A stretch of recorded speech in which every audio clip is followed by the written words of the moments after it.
Hey Jesse, this is Alec from Orlando. Happy 1,000 episodes. I think it's amazing that you've been able to do this for so long and continue to find people who want to talk Bruce.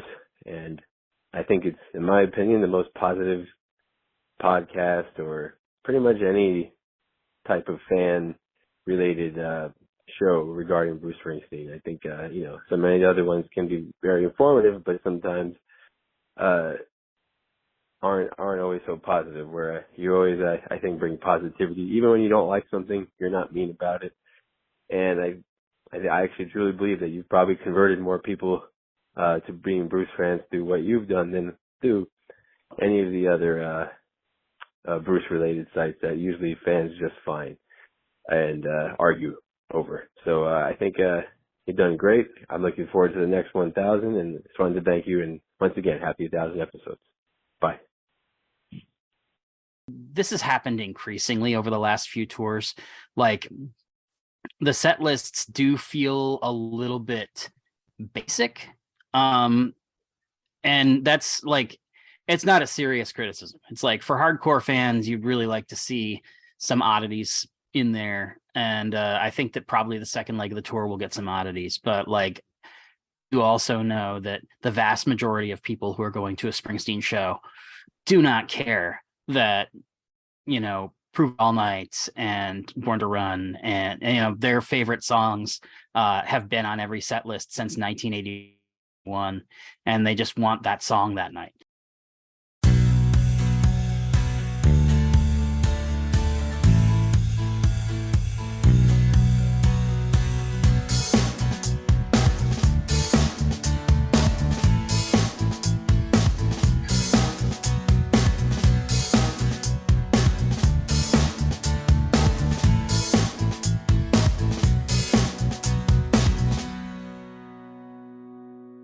Hello, everyone, and welcome to a new episode of Set Listing Bruce, your podcast all about Bruce Springsteen, his music, and mostly his fans. I am your host, Jesse Jackson. I have a return guest. Russ Burlingame is one of my favorite guests because when Russ visits, we talk Bruce, we talk comics, we talk TV, we talk about everything. Russ, how are you doing, my friend? I'm doing good. How about you? I am good. We're going to talk Bruce first. I had tickets for 4 shows, but I ended up getting COVID after the Austin show. So I had to miss Tulsa, but I did get to go to Dallas, Houston, and Austin. So I made the Texas hat trick. Have you gotten to go to a show yet? No, I've honestly, it's just a thing of scheduling and money and all that stuff that happens when you've got kids of a young age. Yes. I have tickets to the show in Syracuse. I was going to try to go to Buffalo, which is next week. I just couldn't find anybody to go with me. And it comes down to that thing of like, I don't own a car because I've been working from home for 15 years. And so at a certain point, it's like, I can't take my wife's because she works at 5 a.m.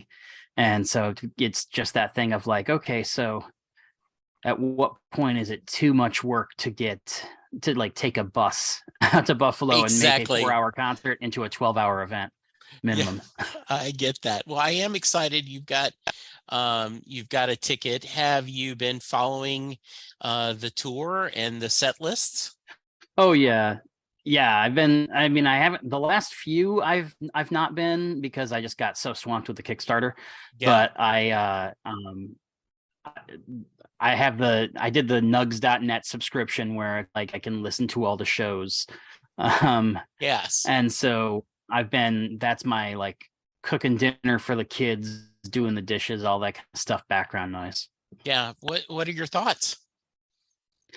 I mean, I'm liking it so far. It's one of those set lists, and this has happened increasingly over the last few tours. Like, the set lists do feel a little bit basic.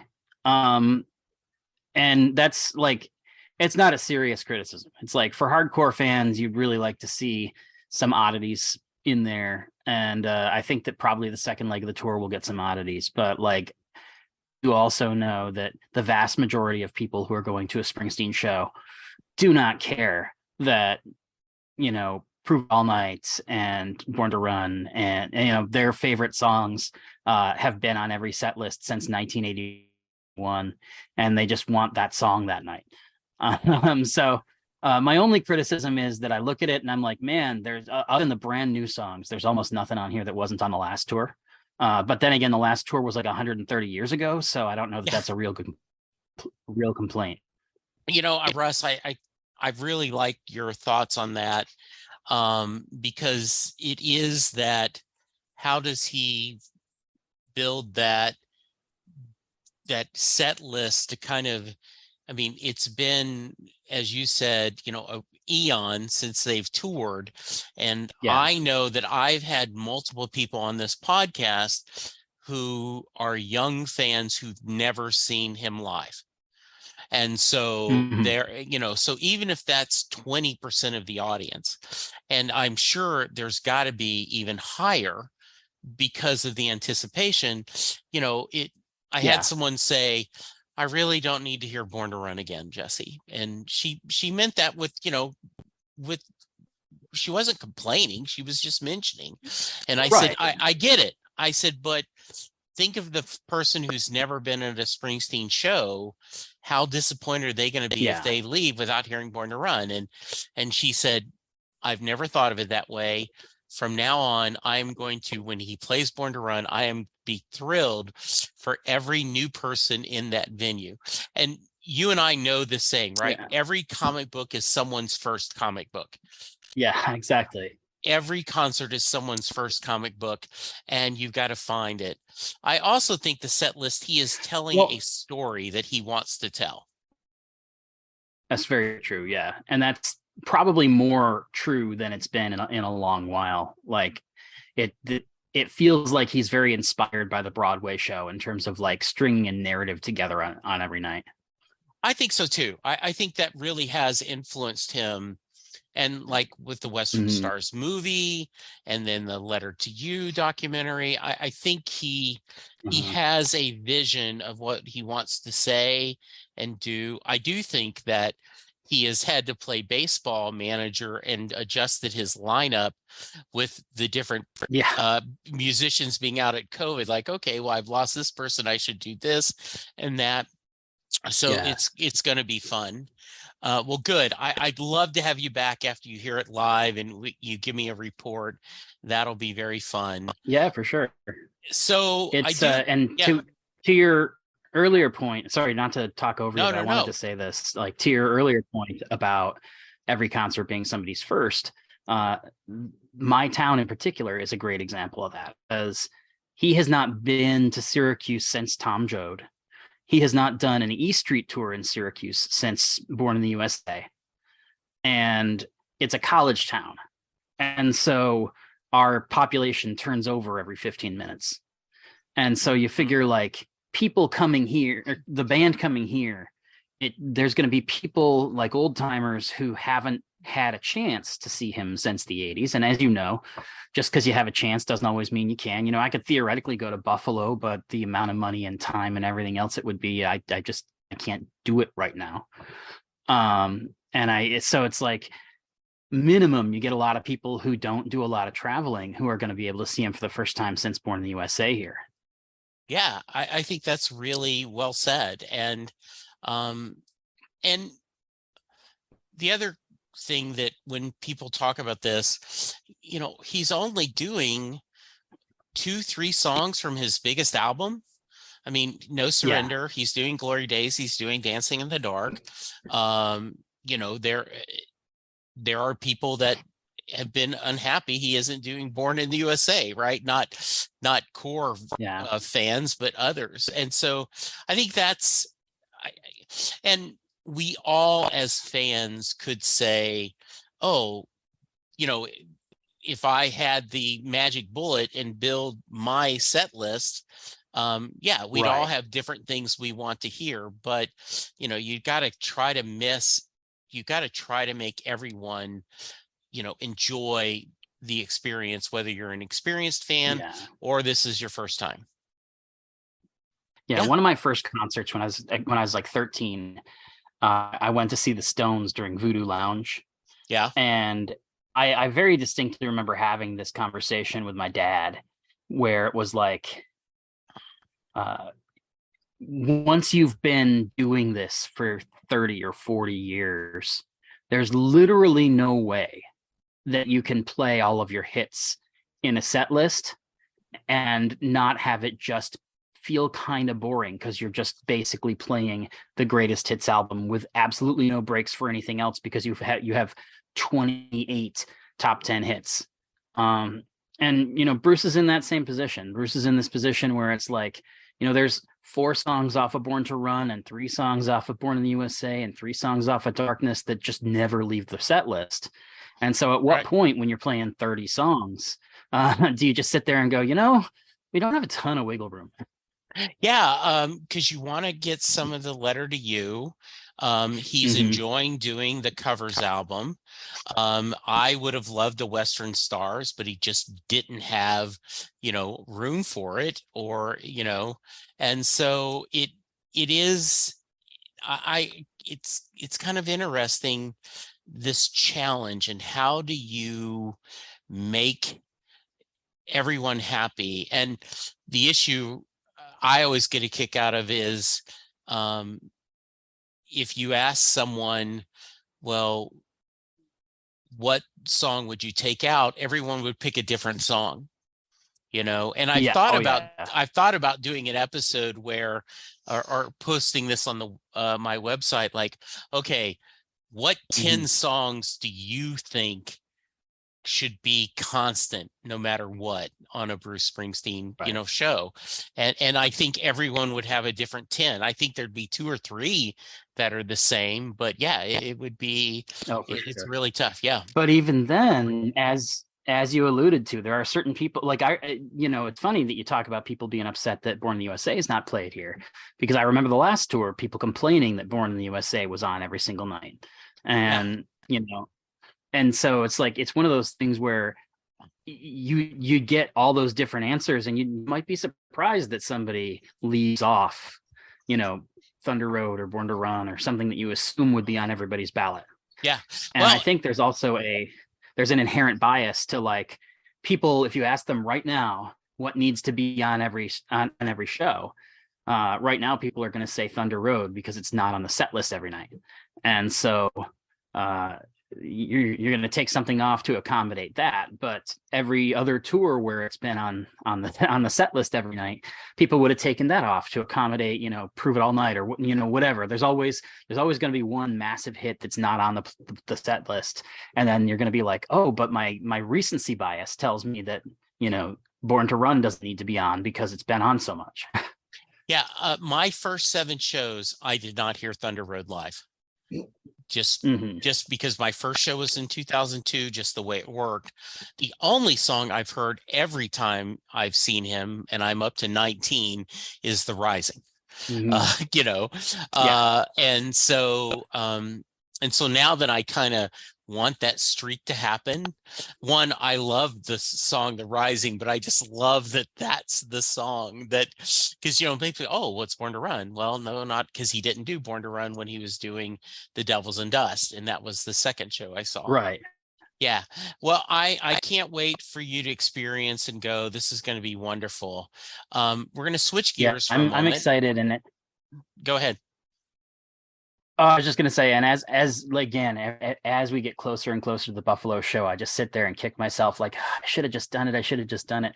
It's like, I know for a fact I'm gonna be so ticked at myself, because I'm off next week too. Okay, yeah. But I'm off because I'm supposed to be working on a book. Yes. Well, that is a perfect lead in. When you're on before, you were doing a campaign of your book about Josie and the Pussycats. It was an amazing book, and so much fun. I appreciate it. Thank you. Yeah, you did so much about, the greatest movie ever made, and you did, it was just such a fun experience. And so you're now switching gears. You are working on a second book, but you're going to an unofficial oral history of Legends of Tomorrow, which is the Arrowverse team series, I guess is what I would call it. Tell me a little bit about that. Yeah. Well, there's a few things that happen, and there's a really circuitous road that took me to doing Legends next. One of the ideas that I had this like giant spreadsheet that I started creating during the Josie book, and I was like, man, I love this format. I love doing an oral history where the people who made the thing get to essentially speak for themselves. You know, the nature of the book is I'm not in it, quote unquote, that much. Like I have connective tissue that I write, and I get to choose the framing, and I get to choose like what things to juxtapose if I think they're funny together and stuff. But other than that, it's not me talking. The idea, the appeal is that I'm giving voice to the people who made the thing. And so while I was doing Josie, I started making this big list of like, what are other things that I would like to do this with? And some of them that are on the list, I'm still going to get to one day. Some of them have already, in the space of the last 2 years, become impossible. Like a good example is I was thinking about trying to do Hudson Hawk. And unfortunately, because of Bruce Willis's situation, there's just no reasonable way to do an oral history of Hudson Hawk where he's the movie's biggest booster and its star and its producer. And so like that one falls off the list because I just don't think that I could do it justice. But so I decided I wanted to do a book about Crisis on Infinite Earths, which is a comic book miniseries from the 1980s that then also became kind of the massive culminating event of the Arrowverse in 2019, 2020. And so I started doing it, and I was going to say the first third was going to be about the comic book miniseries. The second third was going to be kind of a primer on the Arrowverse so that people understood the context of the third part, which was the TV event. And as I got into it, a handful of things all kind of happened at once. George Perez, who had drawn the original comic book, passed away. And I really did not want to be bothering George's friends and family for recollections about Crisis while his passing was really fresh. And Ruby Rose made a battery of allegations about how badly everybody was treated on the set of the Arrowverse shows, and she says she's going to elaborate on those allegations in an autobiography that she's writing next year.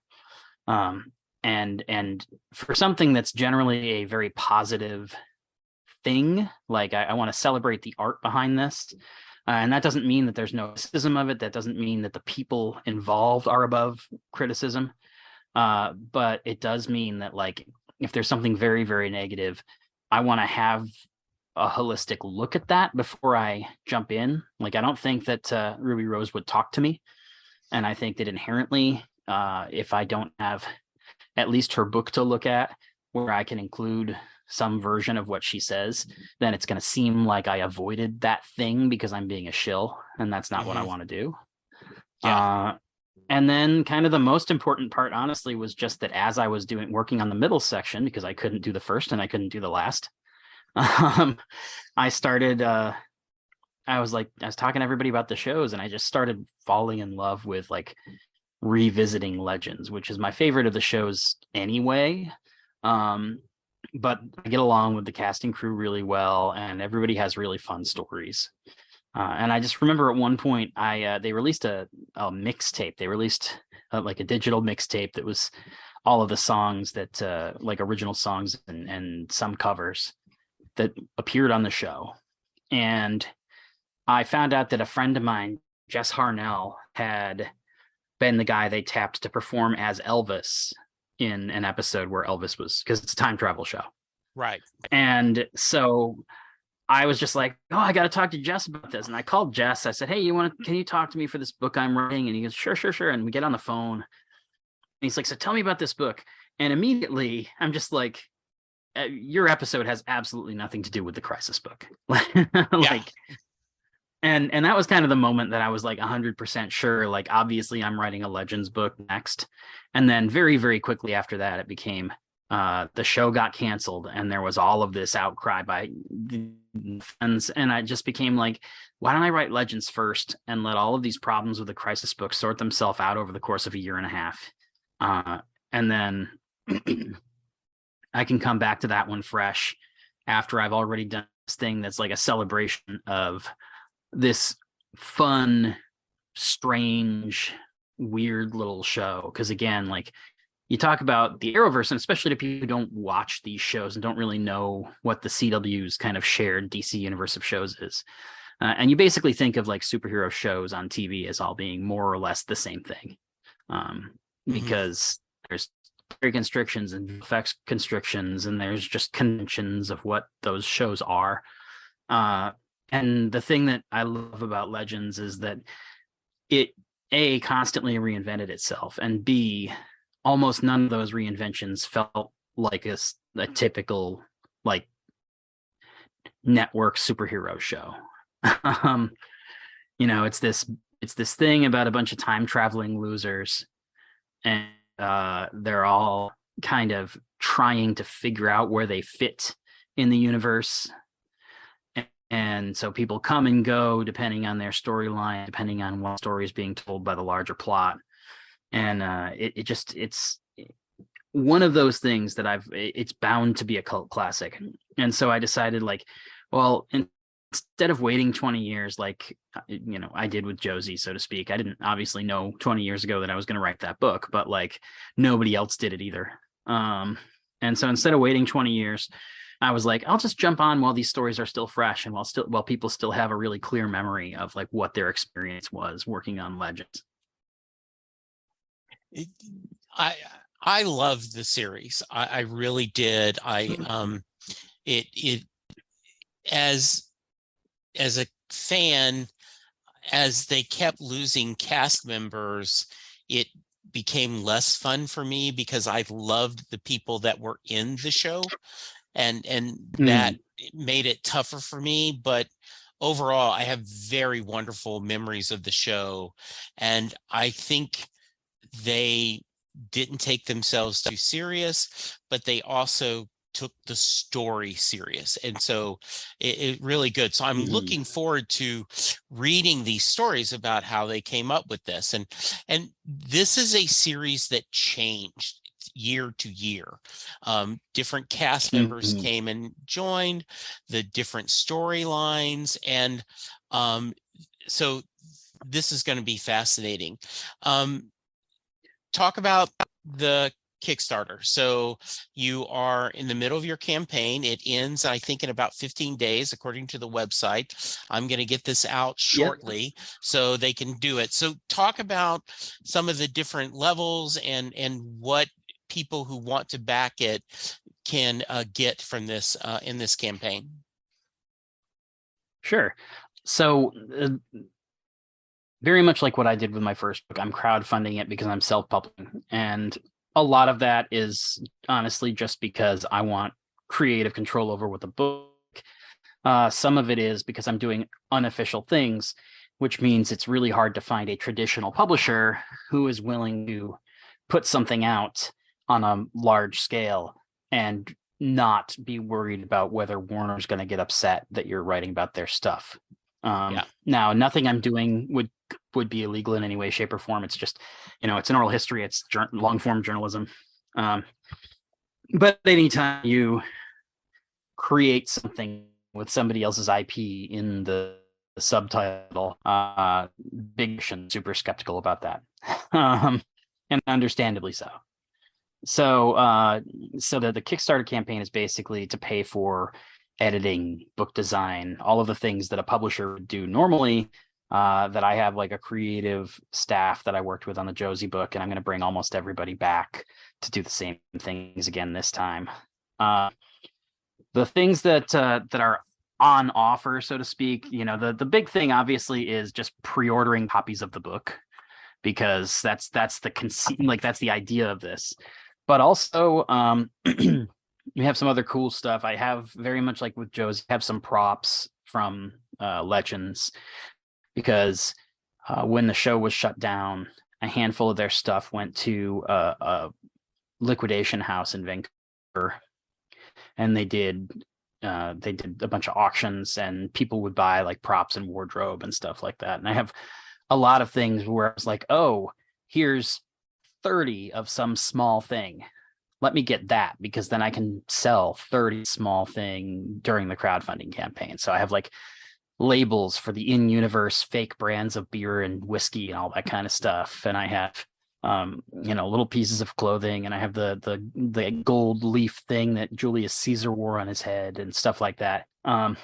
That's awesome. In universe, and within the world of the show, there's a thing called Bebo, and Bebo is essentially Tickle Me Elmo. It's a little teal Muppet looking thing, and in its first appearance, it was mistaken for a god by some Vikings, because if there was a teal talking toy that went back in time and was encountered by Vikings, they'd probably be pretty baffled by it. And so I actually have some of the fabric that they use to make the Bebo dolls. And so I'm cutting that into little squares and mounting it. And it's very much like when I did the Josie thing, I had like little pieces of film and like where it's like, oh, I'll mount this on a card for you, and you can literally own a piece of the movie. And I was trying to think of like what could be similar to that for Legends, like, because it's not a film. This has never been projected in 35 millimeter. There isn't owning a piece of the literal physical show. And so I was like, oh, the Bebo. Yeah. So like there's that. I actually wrote a short film back 2020. I don't know if we talked about this when I was doing the Josie thing. When the pandemic first started, I participated in this thing called 88.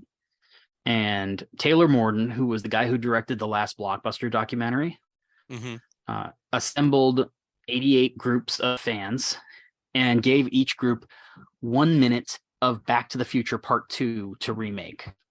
Oh, wow. And so you had this, so it was fascinating to watch, because you ended up with this incredible broad cross-section of looks and tones and people's interests and people's skill levels. And like some people did animation, and some people did like little paper dolls and, all this kind of stuff.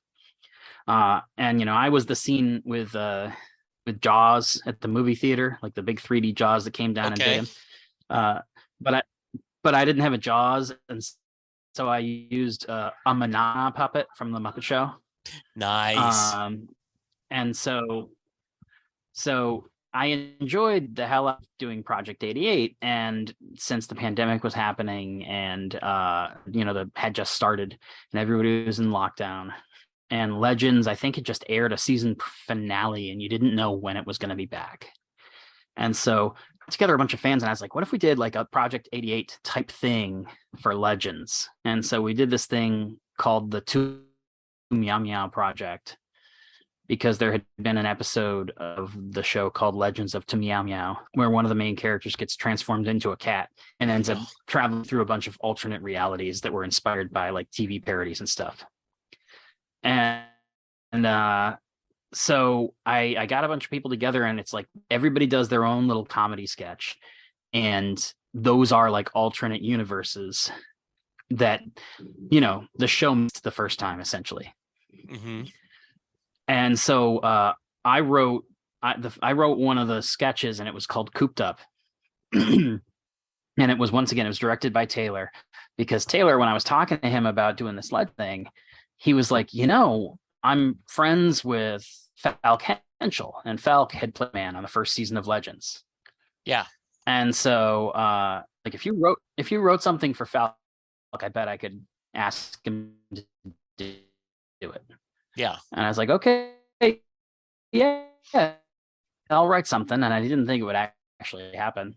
But I sent a PDF along, and then a couple of days later, he's like, hey, this is a little bit of your stuff. I want you to way funnier, because like I didn't know the guy. I was trying to be conservative. And so I wrote a story that was like kind of quietly implying that maybe Falk's character was Hawkman, but like really he was just a guy. Like, in Falk's version, like he's holding the mace and he's making overt references to the show, and then at the end the wings come out. Oh, And that is so awesome. yeah, so we did this, and it's a comedy sketch. The conceit of it is, at the beginning of the pandemic, girl dumps him, and he's just like sitting in his apartment in a bathrobe crying, and he calls Blockbuster Video to see if they have Legends of the Fall that he can pick up at curb. And so it was a strange little thing, and like they surprised they had played Hawk make a cameo, like doing a face to break up with him at the which was not something that was going to happen. But so I'm making a limited run of that short available on VHS as part of the crowdfunding campaign, because it's a short film, so it doesn't really, like, those don't get a physical release, because it's like you're gonna burn a run of DVDs, and who's gonna buy it? You know, you gotta charge at least $5-6 to break even, and who's gonna pay $6 for something that's 7 minutes long? Exactly. But in a crowdfunding campaign and doing it as VHS, where it's like it's basically there as a collector's item, not just so you can own the actual video. And so like that's in there, and like I wrote, it's funny, this is my second book in any way that's kind of meaningful, but in between Josie and now, I did release something called The Gold Exchange. And The Gold Exchange is a column that I did for years at a variety of different websites, where I would every month talk to the people who were making the comic book Booster Gold, director's commentary style interview. Nice. And yeah, and over the years they had all disappeared from the internet, because I did it first at Comic Related, which went under, and then at Blog at Newsarama, which is still there, but every couple of years they get sold off to somebody new, and they basically completely reboot the blog, and all the old stuff disappears to the ether. And so for a long time, people would, Booster Gold fans would ask me like, hey, is there any way of getting those old interviews? And I always used to tell people, someday I'll make a book, but like right now they're all just in my email, and it would be a pain in the ass. And so as a stretch goal on the initial Josie crowdfunding campaign, I was just like, hey, Booster Gold fans, come buy this book about Josie and the Pussycats, and if we make X amount of dollars, I'll collect all the Gold Exchange columns and write some new intros. And I thought it was going to be like a super lazy cut and paste, like just to make like 7 people happy. Yeah. And of course I couldn't help myself, and I spent way too much time, too much money, completely, like I cleaned up so much stuff. Originally I was just going to reprint everything as it was with its original introductions, and then just write a new intro for the book. And instead I deleted all of that, all of the introductions, and rewrote all new ones for everything. And then I like went through and removed, because it's in the Q&A format, so I went through and removed all the places where I blog at Newsarama or Comic Related, and I replaced it all with my name and the creators' names, and it was this massive undertaking that I think actually was more of a pain in the ass than actually writing the Josie book. And it was for like a $700 stretch goal or something, because I'm a crazy person. Yeah. But so the Gold Exchange actually is now my best-selling book on Amazon, because recently they announced that Booster Gold was going to get a TV show on HBO Max. Yes, and I do see that. Yeah. And so I very aggressively in those first few days after the booster announcement happened, was out there on Twitter being like, hey, did you know somebody wrote a book about Booster Gold? So that's going to be, because Booster appeared in the finale of Legends, only the series finale, which was kind of a bummer, but like it was a constant, like Booster constantly hung over the show. It's like, it's a show about time traveling superheroes, most of whom are kind of screw ups. And that's Booster's entire thing. He's a time traveling superhero who's widely perceived as a screw up. So it was always like, so when are we going to get Booster? When are we going to get Booster? And then we finally did in the series finale. Not that they knew it was going to be the finale when they wrote it, but you know, the universe happens. So like you can get copies of the Gold Exchange as part of your, like, I have a couple of different bundles where it's like you can get, the book plus the audiobook plus the Gold Exchange, or like I've got a little, you would know this because like you're a comic book person. I've had to explain the heck out of it a couple of times on more like straightforward podcasts, but I have basically an ash can for the book. Oh, yes. It's like a little 30-page, no photos, spiral bound here at my house thing that looks at basically 2 episodes, like one fan favorite episode and then the series finale. And the ash can is something that I'm selling for relatively cheap, and that is going to ship like in April and May. So like the book itself's not going to be done and out until early next year. Mm-hmm. But if you buy the ash can, you can have something almost immediately that shows you like, okay, here's a preview of what this book's going to be like. And, here's 11 pages of people talking about Here I Go Again, which is one of the most popular episodes of the show. And then another 8 pages of, people talking about the finale, and then another 10 or so pages of kind of connective. Yeah. So that's like a fun thing that out there, just because I originally actually what I was doing and I am doing, but it kind of has been paused by everything else in my life.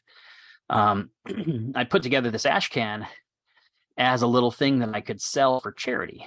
I was trying to do a fundraiser for the American Foundation for Suicide Prevention. And so I put together the people involved with it. Hey, if I send you a title page, will you sign it?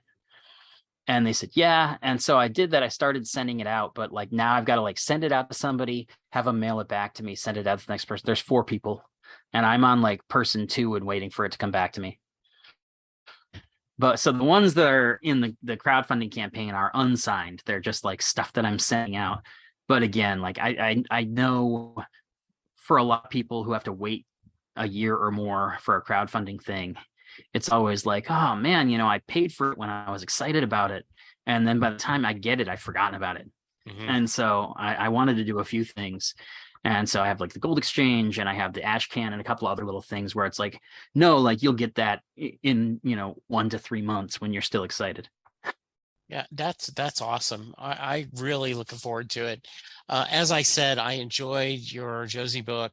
And so I know with as much as I love the series, this is going to be a really fun, insightful, because this series, as we're talking about, right, it evolved and changed and it very quickly found its voice. And I think among a lot of fans of the Arrowverse that this was consistently one that people loved.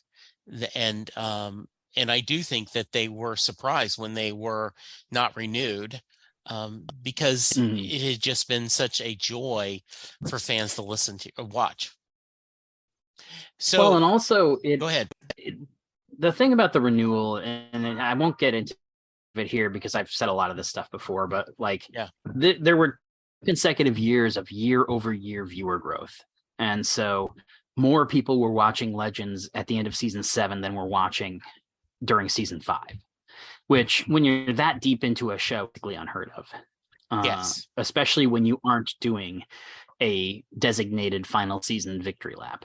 Mm-hmm. And so, and not only that, but also as it increased, it then became like part of the upper like 30 to 40% of the network's ratings wise.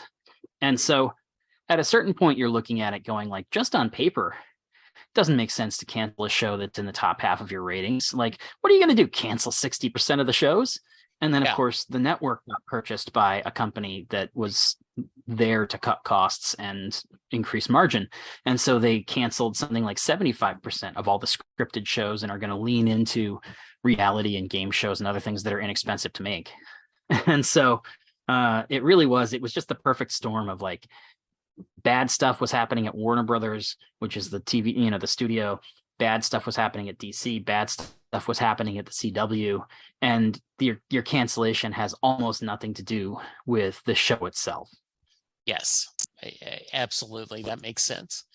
All right. So it is available. Go to Kickstarter, The right? the easy thing to do, because I own this website and I just set it up to redirect. Okay. You can theworstchris.com, and that'll take you right to the Kickstarter. The Worst Chris? Yeah, the worst Chris. At some point a couple of years ago, somebody made a joke on Twitter about Chris Pratt being the worst Chris, and a bunch of the Marvel actors got really up in arms and like went out of their way to defend him on social media.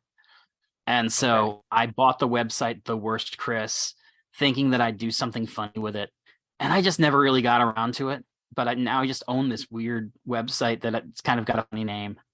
And so when I needed I bought some advertising on The Villain Was Right, which is a podcast I listen to. It's like a pop culture podcast.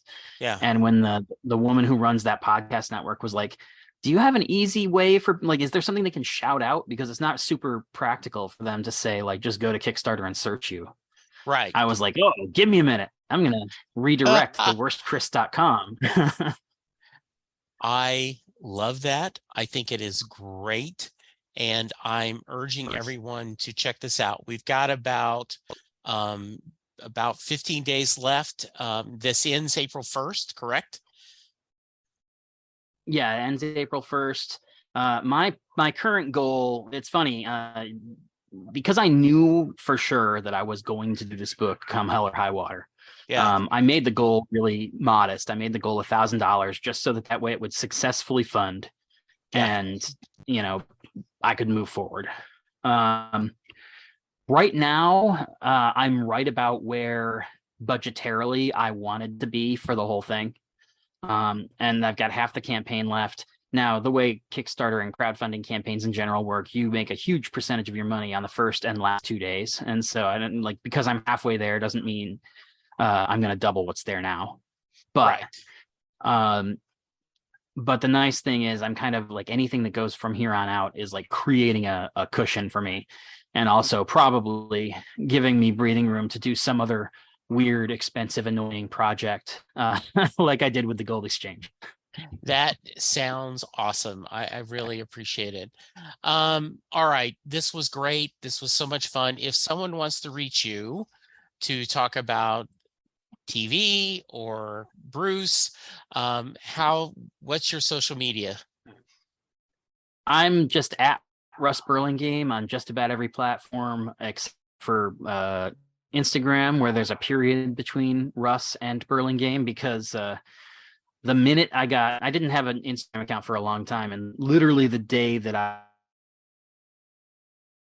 I got verified on my Instagram, and I have not been able to get Meta to fix it for me, in spite of the fact that if you go there, it's just like one weird, creepy digitized photo, and then their bio is very clearly copy pasted from my old Twitter bio, because it has like the names of my wife and kids in it. Oh, weird. Okay. Yeah, it's very strange. I mean, I assume that they were just like hoping that I was more famous than I really was. That they probably are like camping on it in the hopes that I would offer them money. But I'm not rich enough to buy an Instagram handle. Yeah, exactly. Exactly. Well, my friend, thank you so much. I continue. Absolutely. Thank you for having me. No, I appreciate it. I can't wait to hear what you think of the show when you see it live. And yeah, I'm looking forward to it. It's going to be my wife's first show. She is not as huge a Bruce fan as I am, but like because of his reputation as a live performer, she's always been like, one of these days I want to go with you, and I can see how excited you are, and I can like see the live show and all that kind of stuff. And so I'm super excited about Syracuse, because she'll be doing this for the first time. Oh, she's going to love it, and I can't wait to hear. All right, listeners, go to theworstchris.com. Check out the Kickstarter. If you enjoyed this series, you definitely want this book. If you are ever going to binge this series, you want the book as a way to kind of get the inside scoop. So check it out. Thank you, Russ. Thank you, and listeners. I will say sorry. No, go. Just jumping onto your thing about binging the series, I recently, a friend of mine who's a comic book artist retweeted me and said, "Hey, I haven't watched this show yet, but I like this Josie book, and like he makes the show sound cool. I'm gonna check it out." And it made me think, like, you know what I should do is I should go on and like next time I do a Kickstarter update in the next few days, I think I'm gonna make like a watch list of like, here are the essential episodes for people who, so it's like you get all the major plot points, you get to watch all the best ones, and that way it takes you through seasons 1 and 2 when people generally didn't like the show quite as much as they did later. And then once you get to the point where you're in love with the show, you can just stop going by my list and watch at your own pace. That is a great idea. That is definitely needed. All right. Yeah. So that's my next update. Watch out for that. That sounds great. I appreciate it. All right, listeners, be safe, be kind, and we'll talk to you soon. Goodbye. I'm about to play the credits and how to reach me, but I want to give a shout out to my patrons. These are the people that kick a few bucks in every month to help the podcast continue. So thank you to Mary, Chris, Anna, Terry, Dale, Steve, Stephen, Levi, Betsy, John, Bella, Crystal, Rob, Ghost of Floyd FD, Steve, Fernando, and Yetta. Thank you guys. You are my angels, and I appreciate you. If you want more information about becoming a patron of the podcast, go to patreon.com and search for Set Lusting Bruce. Now, thank you, and here comes the credits. There we go, another episode. I'm about to go through a couple of things where you can reach me and give me feedback. So if you want to skip this, I understand, but I do hope you check it out every once in a while. I'm available on Twitter at Jesse Jackson DFW. The show is available at SetLustingBruce. You can send me an email, setlustingbruce@gmail.com. You can send me a voicemail at 469-249-2442. I am currently doing a few other podcasts. Perfectly Good Podcast, John Hyatt from A to Z, where Sylvan Groth and I discuss every John Hyatt song in alphabetical order. My Babylon 5 podcast is Last Best Hope for Conversation, where Lou, Karen, and I discuss every episode of Babylon 5 in chronological order. I still am doing Next Stop Everywhere, the Doctor Who podcast with my brother in time, Charles Skaggs. And then finally, How Many Podcasts, the only podcast on the internet that counts, where my buddies and I discuss pop culture. You can go to our Patreon page and support the podcast for as little as $1 a month. You can go to our Facebook page, like, and please go to iTunes or wherever you get your podcast and leave a 5-star rating and review for all of the podcasts that I'm doing. It's okay if you don't listen to them, but if you subscribe and rate, it really will make my day better. Thank you, and I will talk to you soon.